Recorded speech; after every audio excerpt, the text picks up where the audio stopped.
Welcome students to the series of lecture on fixed income. And in the series of lecture of fixed income, we are in discussion of duration. We completed like 90% of the discussion on duration and entering into convexity. And in the last two session, we introduced convexity. First, we introduced convexity adjustment, which explains why we need convexity. And then in the last session, we understood some important point that what is convexity.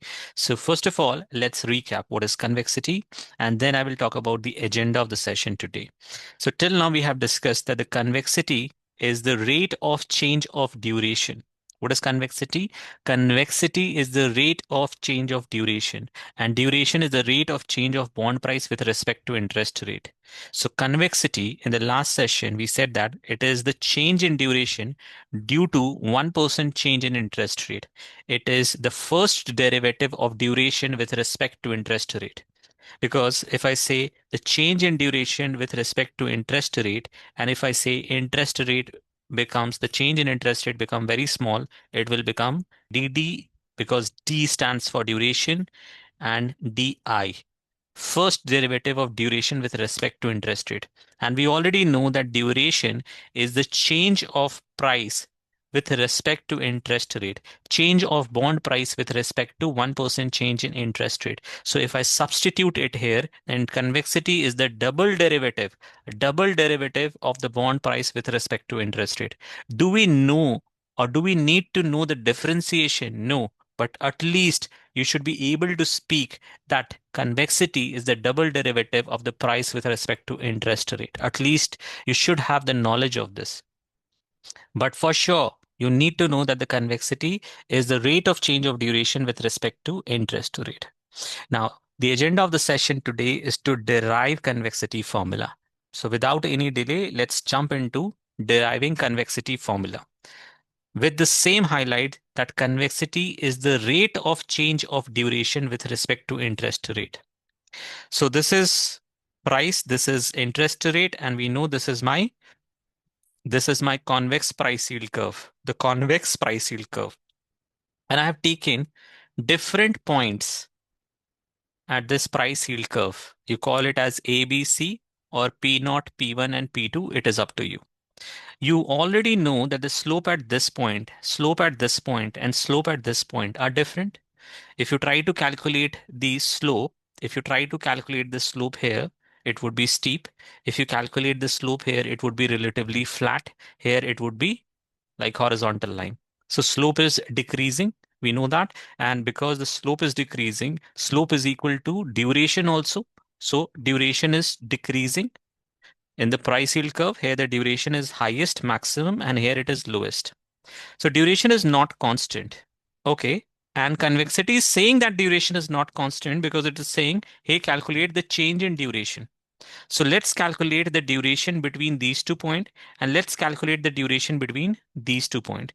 So first, let's calculate the duration between these 2 points. So what is duration? So duration is the rate of change of bond price with respect to interest rate. So if I talk about these 2 points, then the change in price is what?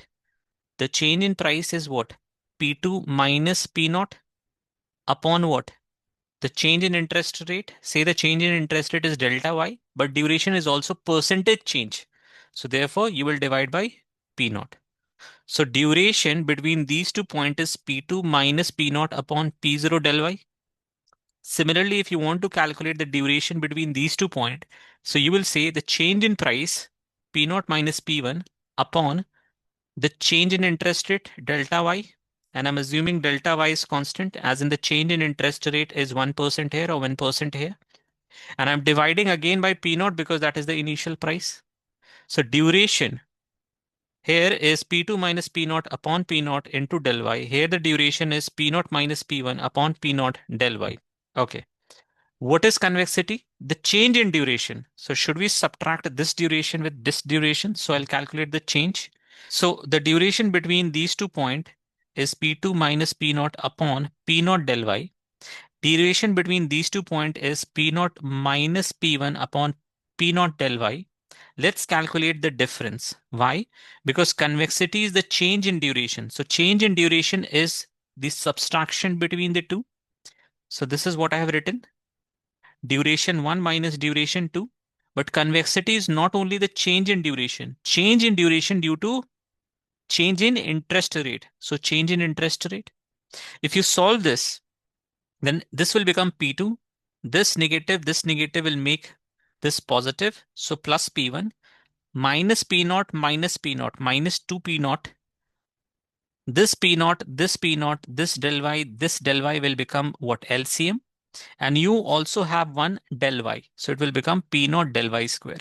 This is the formula for convexity. This is the formula for convexity which is written in your book. So what is the formula for convexity? P2 plus P1 minus 2P0 upon P0 del y square. Okay, this is what you have to remember. Now let's use some numbers to solve it. So I have a bond which have following characteristics: face value 1000, coupon 6%, frequency annual, maturity 3 year, interest rate 7%, and you have to find convexity at 7% interest rate. So what you will do, at 7% you will calculate P naught, then you will give shock of 1% and 1%. At 6% you will calculate P2. At 8% you will calculate P1. You will calculate the duration between the two, right? So you will write P2 minus P naught upon P naught del y. Why? Because what is duration? Duration is the percentage change in price. So this is the percentage change in price due to 1% change in interest rate, del y. And then you calculate the duration for these two. So how you will calculate? P naught minus P1 upon P naught, that is the percentage change in price due to 1% change in interest rate. And then you subtract the two, it will give you change in duration. But again, you have to divide by change in interest rate. So let's calculate P2. If you calculate P2 based on the value given, it will come what? 1000 itself. P naught. Let's calculate P naught. Second clear work, second clear TVM, 1000 FV, PMT is 60, I by Y is 7, 3 is N, compute PV, 973.75. So this is 9. So this is 973.75. What is P1? So P1, for P1, I will put 8 I by Y, compute PV, 948.458. So I have my P2, I have my P1, I have my P naught. So can I put down the value P2, P1 directly? P2, P1, 2 P naught, 2 P naught upon P naught, that is 973.93. And del y square, what is the percentage change? 0.01 raised to the power 2. Because when you calculate the change in duration at the end, it will be P2 plus P1 minus 2 P naught upon P0 del y square. So either you calculate the duration individually or do you directly put down the values in this formula. That will give you the convexity. So we understood the formula of convexity, and that is what I wanted to discuss. Please do not remember or mug up the formula directly. This is the formula of convexity. I'm trying to highlight it again and again. Do not try to mug up the formula that is written in the book. Try to derive it. Convexity is P2 plus P1 minus 2P naught upon P0 del y square. One important information that I want to convey, this is critical. So before we conclude today, I would like to re-emphasize one important point.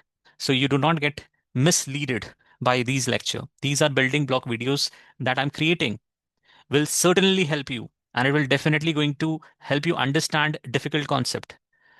But they're designed to provide a kind of a very focused learning and just focus on one key topic at a time. So therefore, these videos are not substitute for comprehensive learning experience that comes from attending full length lectures, whether it is pre-recorded or live. And those lengthy 2 hours, 3 hours of lectures have a different aim. The long form sessions have a kind of a natural flow, a storyline, a depth of discussion that allow you to connect the dots and also help you to understand not only the concept themselves, but also the nuances, also the context, also the connection with the different topics. Okay, so if you're seriously preparing for, say, CFA examination or FRM examination, I strongly encourage you to enroll in SOFR FRM or CFA program. That is a structured curriculum. That is a focused curriculum. This is a building block video, excellent supplement for revision or to just develop a concept. But they are not intended to guarantee examination success on their own. They work best either to like do a pre-preparation before you want to sit for the examination or for revision, but not as a guarantee mechanism that you will get success in the examination with these building block videos. With that, I'll pause here. Thank you. Have a nice day.